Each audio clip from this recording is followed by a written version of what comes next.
Lahat na ba nakatikim na ng pares na pinipilahan at trending na trending sa social media ngayon dahil sa kanilang pares na super yummy? At bukod pa dun mga kabud sa super yummy nilang pares ay only rice din ito at only taba at only soup pa. At may libre ding soft drinks at itlog. Ito ay nagkakalaga ng 120 sa regular pares at 250 naman sa overloaded na pares. San ka pa mga kabud? Ito ang Mr. Pares na matatagpuan sa Mother Ignacia Street Corner, Timog Avenue, Quezon City. Tara, food trip na tayo!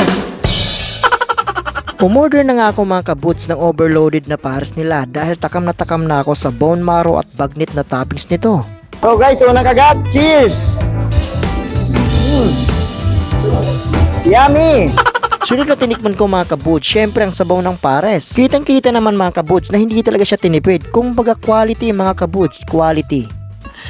Sana all. Tikman natin guys ang kanilang sabaw ng kanilang pares.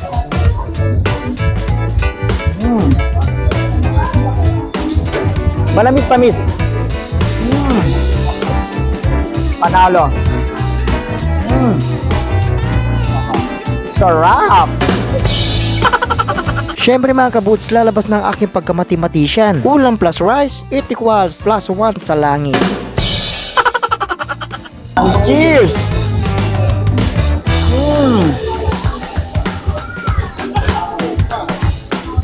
Yummy! Pangalawang agad guys.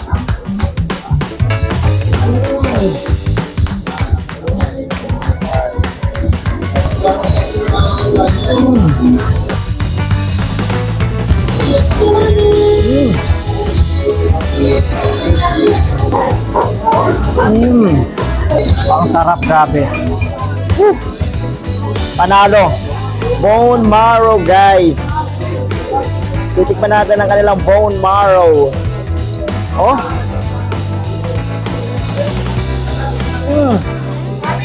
Putok-patok version.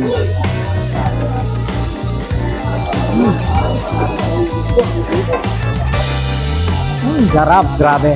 Natawa nga ako bigla mga kabuts dahil ako na lang ang inaantay nila para umuwi dahil tapos na nga sila kumain. Ang Team Food Hunter. Oh.